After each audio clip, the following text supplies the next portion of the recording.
ये हैं चंबल घाटी की खतरनाक बीहड़। इनको देख बहुतों का कलेजा कांप जाता है। खूंरेजी और डाकू समस्या के नाते चंबल का इलाका दुनिया भर में बदनाम रहा। चंबल का जिक्र आते ही दिमाग में बागी, बंदूकें और बीहड़ ही कौंधते हैं। यहाँ की घाटियों में बगावत, जुल्म और क्रूरता के साथ रॉबिन हुड शरीफों की तमाम कहानियां भी तैरती हैं। इनसे मुंबईया फिल्मों को काफी मसाला मिला। तमाम फिल्में सुपरहिट रहीं।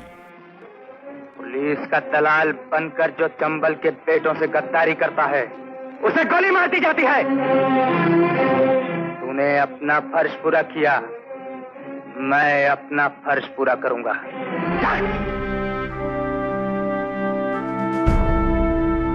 चंबल के दामन में लगे दाग ने इसे तमाम इलाकों से पीछे छोड़ दिया। यही चंबल आज नई करवट ले रहा है। राज्यसभा टीवी ने चंबल के इस नए रूप की पड़ताल करने की कोशिश की है। अभिशप्त चंबल नहीं है, अभी तो ये चमकता चंबल हो गया है। इतने फैक्ट्रीज, इतने colleges, engineering colleges, technical institution, research laboratories सबको देखने को मिला, तो मैं अचंभित रह गया, क्योंकि इस तरह के इतने विकास हुआ है। ये लॉ एंड ऑर्डर और ये जो डाकू समस्या का परिणामों से और डाकू समस्या का प्रभाव से बहुत से लोग भयभीत होते थे। उनको डील करने में ही हमारा समय ज़्यादातर खर्च होता था। अब हम देखते हैं बहुत फर्क है। मध्य प्रदेश, उत्तर प्रदेश और राजस्थान के विशाल दायरे में फैली चंबल घाटी सदियों से अभिशप्त रही। तीनों राज्यों की सरहदों ने डाकुओं को आश्रय दिया। इलाकाई लोगों ने इनको बागी माना और भौगोलिक परिस्थितियां और बीहड़ इनके मुफीद रहे। चंबल और उसकी सहायक नदियों के भयानक बीहड़ों में उतरकर किसी को तलाशना आसमान से तारे तोड़ने सरीखा रहा है।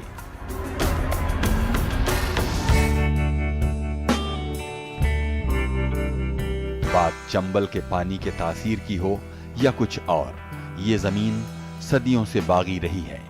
यहाँ के लोग स्वाभिमानी और बहादुर हैं। प्रताड़ना या अन्याय बर्दाश्त नहीं होता। डाकू समस्या की जड़ों को इससे भी खाद पानी मिला। भूमि विवाद, बदले की भावना, पुलिस उत्पीड़न और हथियारों की सुलभता ने इसे और पनपाया। ग्वालियर, भिंड, मुरैना और शिवपुरी में हालात गंभीर रहे। इसी नाते डोगर बटरी, मानसिंह, लाखन सिंह और पुतलीबाई से लेकर पान सिंह तोमर तक की बहुत लंबी सूची बनी। चंबल इससे बदनाम हुआ और विकास में मीलों पीछे छूट गया। पुराने समय की बातों को लेकर के भिंड मुरैना के बारे में डाकू और खराब उस तरह से देखा जाता है, उसको अब नए नज़रिए से देखने की आवश्यकता है। आत्मसम्मान के साथ में रहने वाले लोग, और ये देश के गौरव की बात भी है। इसमें मैं ये चीज़ भी जोड़ सकता हूँ कि किसी भी समय में देश की सेना में भी इसी क्षेत्र के लोग सबसे ज़्यादा रहे हैं। 20वीं सदी के आरंभ में डोगर बटरी ने चंबल में ऐसा आतंक फैलाया कि ग्वालियर महाराज से लेकर अंग्रेज तक हिल गए। उसका सफाया हुआ तो 1939 से मानसिंह ने चंबल को थर्रा दिया। डाकू गिरोहों ने 3 राज्य सरकारों को हिला दिया। 1953 में डीआईजी शांति प्रसाद की अध्यक्षता में एक संयुक्त बल बना। कई दूसरी कोशिशें चली। मध्य भारत सरकार ने 1952 में डाकू समस्या के कारणों और निदान पर रामकृष्ण दीक्षित की अध्यक्षता में एक आयोग गठित किया। बीहड़ सुधार के साथ दूसरे कदम उठे, लेकिन बेकार रहे।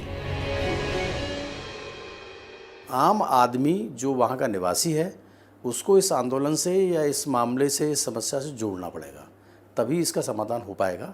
क्योंकि सरकार आर्थिक सहायता तो दे सकती है, लेकिन जो रहवासी है काम तो उसी को करना है। जमीन के प्रति उसका मोह है, वो जब तक नहीं जुड़ेगा तब तक इस समस्या का समाधान मुझे नहीं लगता।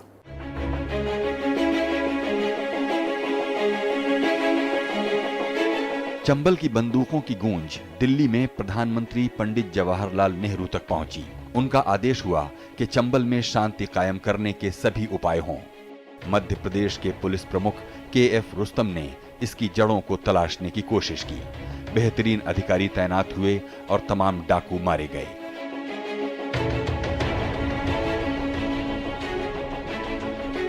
आचार्य विनोबा भावे और JP ने भी डाकुओं का हृदय परिवर्तन की कोशिश की।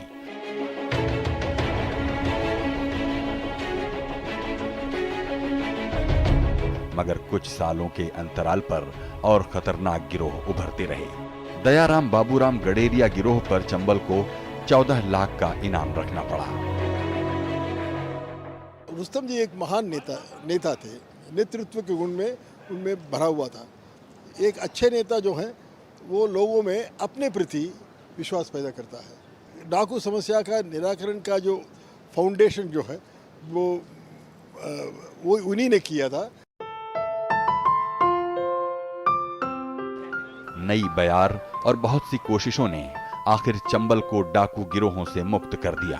2006 से 2010 के बीच सारे संगठित गिरोहों का सफाया हो गया। तीनों राज्यों के बीच की समझदार और संचार क्रांति के साथ काबिल अफसरों ने भी इसमें अच्छी भूमिका निभाई। जन सहयोग, पढ़ाई लिखाई और चंबल की छवि बदलने की ललक इसके पीछे के कारणों में अहम रही। 1962 के खतरनाक दौर में भिंड में पुलिस अधीक्षक रहे M नटराजन ने लाखन सिंह जैसे गिरोहों का सफाया किया। उनके पास उस दौर की तमाम यादें हैं। 62 में यहाँ पर आया, 3 लोकल्स जो इसी एरिया के डाकू एक क्षेत्र में स्थित गांवों के रहने वाले थे, वो मेरे गार्ड बने थे। पूरे 8 साल तक यही तोमर और भदौरिया गार्ड्स जो हैं मेरी रक्षा किए और कभी इन पर मुझे अविश्वास करने का मौका नहीं मिला। बागी बंदूकों और घोड़ों पर सवार डकैतों के माध्यम से फिल्मों ने बाहर चंबल की जो छवि बनाई, वही चंबल का अतीत नहीं है।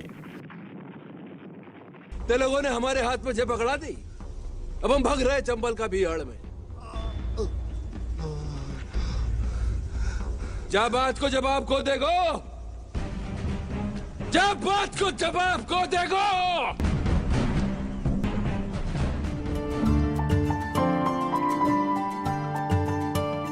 चंबल संभाग का मुख्यालय मुरैना ब्रिज और बुंदेली संस्कृति का संगम है।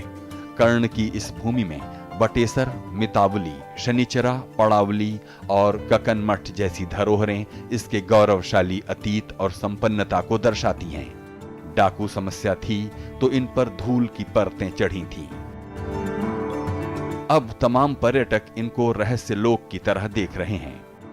विदेशी पर्यटकों की आवाजाही भी होने लगी है।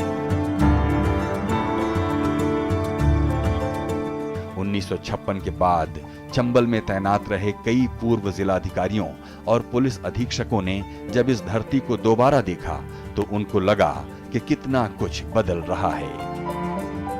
भौतिक स्थिति में बहुत ज़बरदस्त परिवर्तन आया है। उस समय की ज्वलंत समस्या थी डकैती, ज्वलंत समस्या थी दलित अत्याचार, उससे दलित ज़्यादा समस्या थी महिलाओं पर अत्याचार। अब ये तीनों में साफ साफ अंतर दिखाई दे रहा है और विकास अपनी ओर से आगे बढ़ता जा रहा है।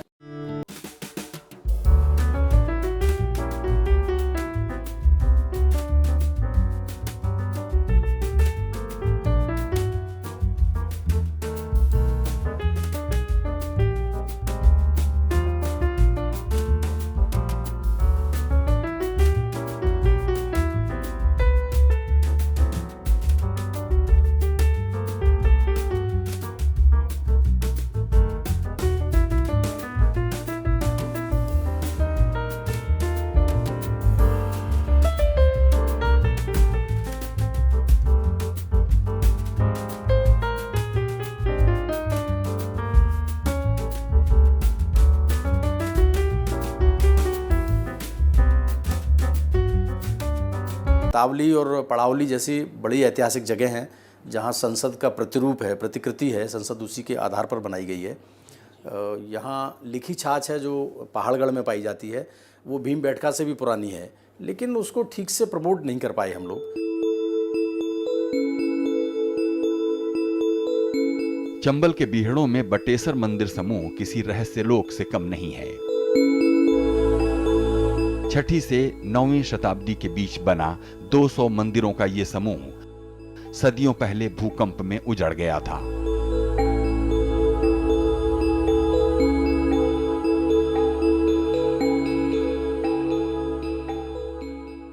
भारतीय पुरातत्व सर्वेक्षण के अधिकारी के मोहम्मद की कोशिशों और चंदेरी के कारीगरों ने कई मंदिरों को फिर से खड़ा किया है। 2006 में काम आरंभ हुआ था तो यह इलाका डाकुओं और खनन माफिया की गिरफ्त में था। आज काफी संख्या में देशी विदेशी पर्यटक यहां पहुंच रहे हैं।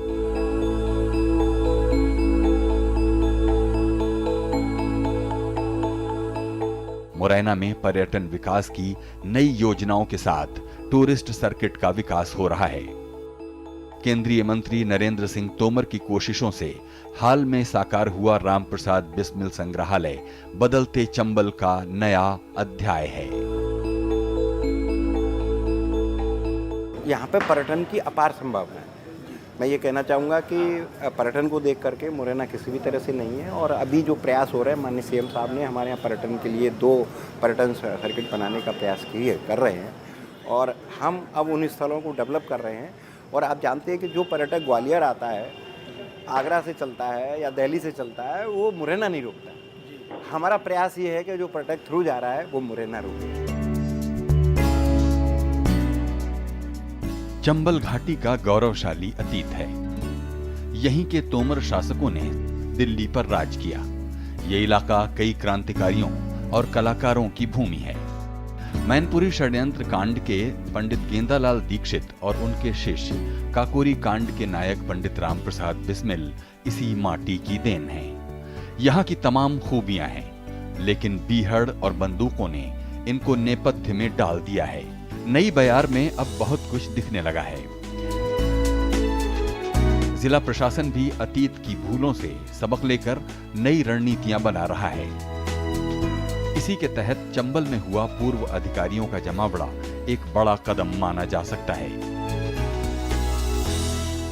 हमारे जितने भी ब्यूरोक्रेट्स होते हैं, तो चाहे वो आईपीएस हो या आईएएस हो, हर व्यक्ति के अंदर कुछ, जिस जिले में जब वो पोस्ट होता है तो उसके कुछ करने की तमन्ना रहती है और उसने कोई सपना देख के आता है। उनको भले ही टेन्योर कम मिलता हो और उनके कुछ थॉट्स होते हैं, कुछ चीज़ें ऐसी होती हैं कि जब अधिकारी रहता है तब तक वो दिखती हैं और अधिकारी के जाते ही वो समाप्त हो जाती हैं। हम चाहते थे कि जिस आदमी ने रूबरू पब्लिक को फेस किया है आज से 20 साल पहले, 30 साल पहले, उस समय की प्रॉब्लम परिस्थितियाँ दूसरी होंगी, परंतु डेवलपमेंट की भी कुछ इश्यूज होंगे। वो यदि पॉजिटिव होगा तो हम उसको जो है ग्रहण करना चाहिए।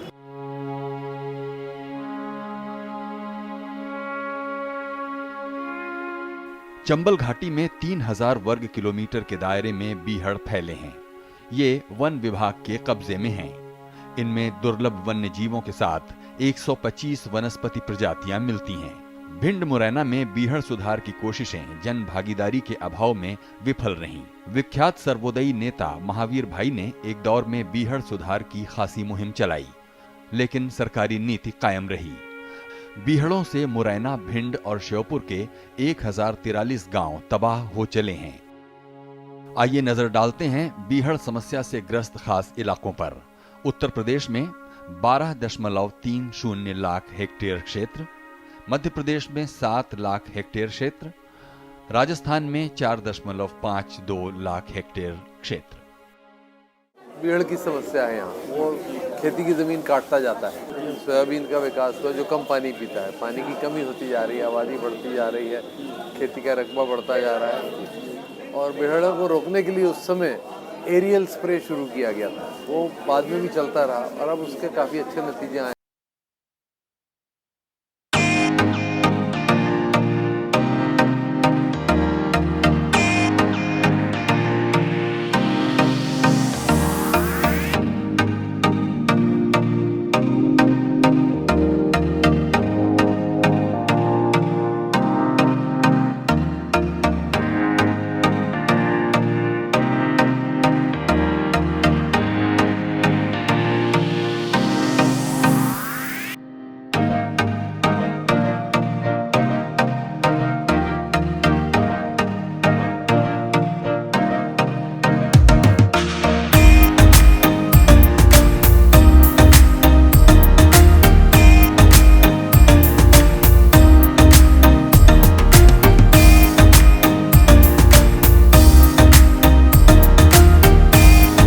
पे दूध उत्पादन पूरे प्रदेश में सबसे ज़्यादा है। तो दूध की जो है डेयरियाँ यहाँ से दूध ले रही हैं, हमारी पूरी डेयरी सबसे अच्छा प्रोड्यूस कर रही है और यहाँ का दूध दिल्ली जा रहा है। फूलों की खेती और मधुमक्खी पालन में नई संभावनाएं बन रही हैं। जो किसानों में पहले भावना थी कृषि करने की, उससे कहीं अधिक दूनी भावना बढ़ी है, परंतु कृषि का लाभकारी मूल्य न मिलने के कारण किसानों को बहुत बड़ी दिक्कतें आ रही। उस समय सा कुछ नहीं होता था, चना है जाता है कहूँ के मन बीघा 2 बीघा बस। हाँ, नहर के पानी से बहुत ज़्यादा उपज होती है जी, और ट्यूबवेल के पानी से कछु मतलब कमी है। और नहर को पानी था खेत में लग गया तो जो समझ लो कि 5 मन का अंतर होता है नहर का और ट्यूबवेल का। चंबल संभाग सरसों उत्पादन में देश में अग्रणी इलाका हो गया है। ग्वालियर चंबल संभाग में 5.5 लाख हेक्टेयर में सरसों पैदा हो रही है। एक दशक में मुरैना में खुली 25 तेल मिलों में करीब 7,000 लोगों को रोजगार मिला है।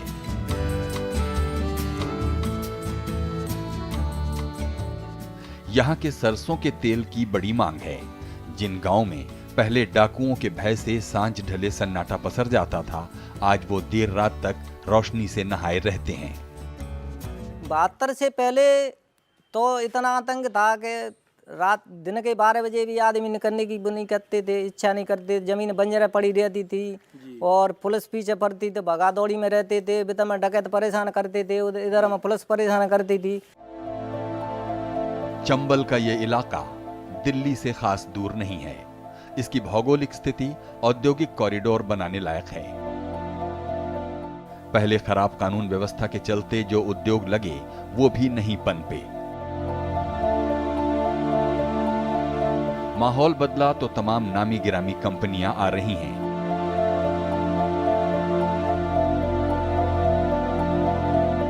सब ठीक ठाक रहा तो बेरोजगारी भी घटेगी और नए मौके बनेंगे, लेकिन इसके लिए आधारभूत ढांचा और बेहतर बनाना होगा। यहाँ पे काफ़ी इंडस्ट्रीज़ के रूप में देखा जाए तो Mamor industrial area, Sitapur industrial area, Jaderua industrial area develop हुए हैं। परंतु यहाँ मैंने ये जो मेरा अनुभव रहा है वो एग्रो वेस्ट जो इंडस्ट्रीज़ आ रही हैं वो सक्सेस।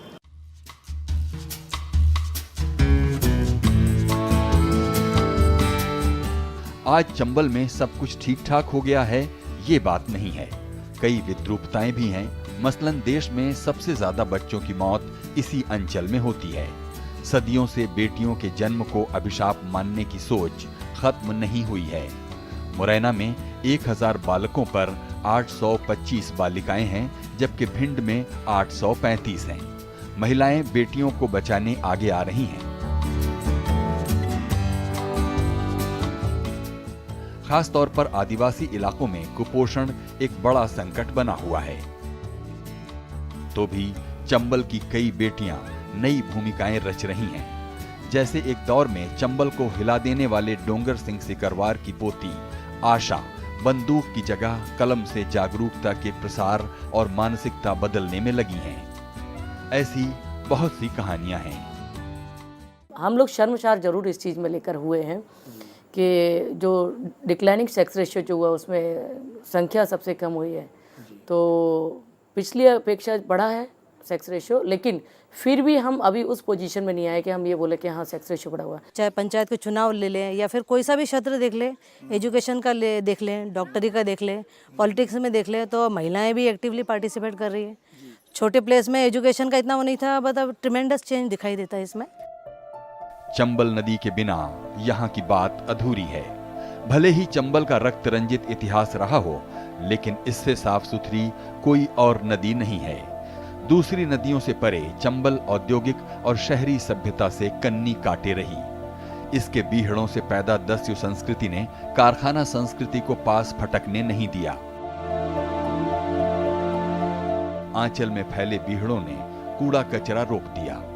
चंबल घाटी के लोग इसकी कसमें जरूर खाते हैं, लेकिन गंगा, जमुना या कावेरी की तरह किसी बेटी का नाम चंबल नहीं रखते। जिसने चंबल का पानी पिया वो बागी हो गया। ये पुरानी कहावत अब बदल रही है। चंबल में राष्ट्रीय घड़ियाल अभयारण्य और जल पर्यटन से एक नई कहानी उभर रही है। चंबल सफारी के नाम पे मध्य प्रदेश टूरिज्म ने अभी कुछ करने की कोशिश की है। मध्य प्रदेश सरकार ने अभी कुछ धरोहरों को दोबारा संरक्षित करने की भी कोशिश की है, लेकिन जैसा होना चाहिए वैसा नहीं है।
बहादुर सिंह के हवाले है।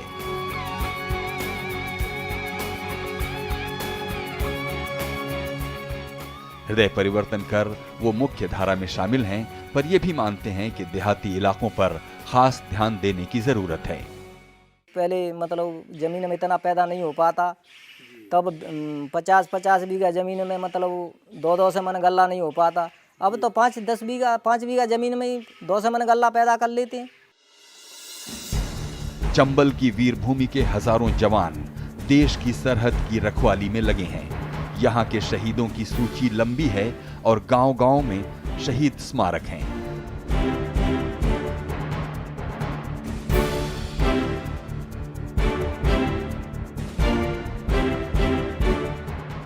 संसद की रक्षा संबंधी स्थायी समिति तक इनके योगदान की सराहना करते हुए चंबल रेजिमेंट बनाने की सिफारिश कर चुकी है। यहाँ दूर दराज के इलाकों में बड़ी संख्या में पूर्व सैनिक रहते हैं, जिन पर खास ध्यान देना लाजमी है। आपने देखा होगा जब भी शहीद होते हैं हमारे घाटियों पर, तो सबसे ज़्यादा भिंड, मुरैना और दतिया और सोपोर और माने चंबल अंचल के ही लोग होते हैं। ये तो थोड़ा सा चंबल का पानी ऐसा है, थोड़ा तेज आवाज़ है और संघर्ष करने की क्षमता है। हमारे यहाँ का किसान कितनी भी नुकसान हो जाए उसको झेलेगा, पर आत्महत्या नहीं करेगा।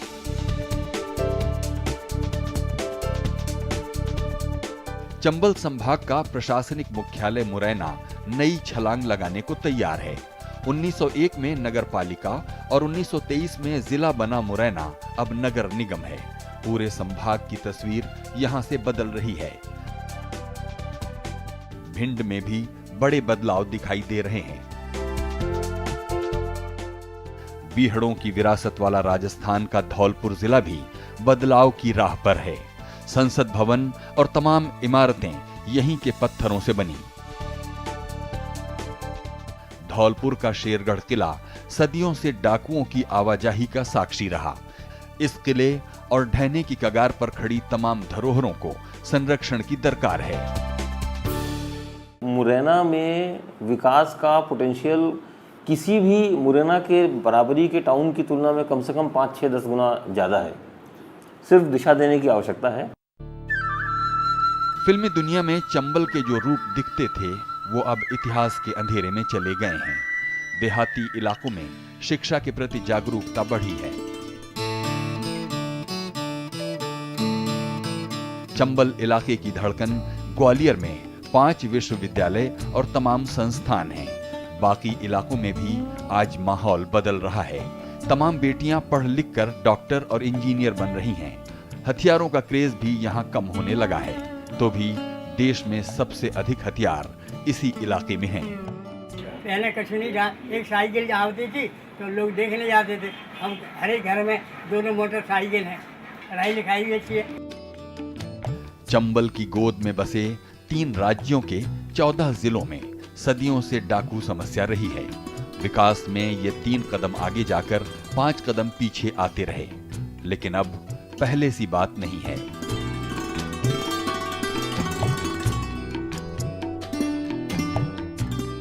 सबसे अधिक आतंक के पर्याय रहे भिंड मुरैना का तो कायाकल्प हुआ, लेकिन चंबल के अतीत को देखते हुए क्या इसी से संतोष किया जा सकता है, या फिर बदलती तस्वीर के साथ लगातार चौकस रहने की जरूरत है?